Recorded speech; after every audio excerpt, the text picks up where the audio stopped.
Sama ko ay ta kumisina.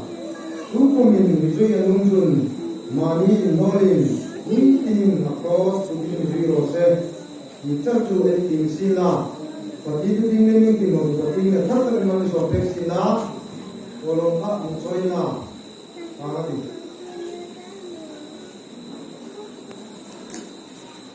Panalo hindi. Mga ito kan nagpalat ang sakit.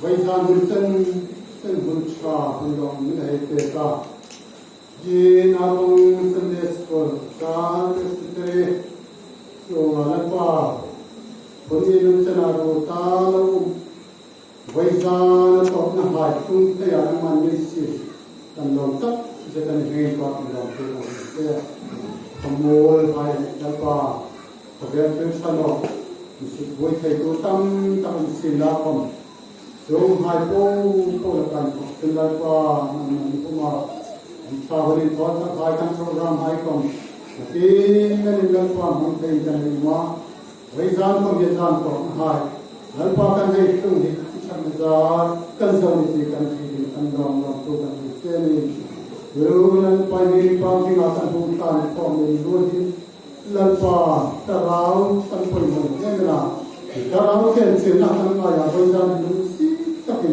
Munda tak kan tokai hilai puna na pong kompul manginga. Pung tu hai po hilan pa jinga kan keti pa.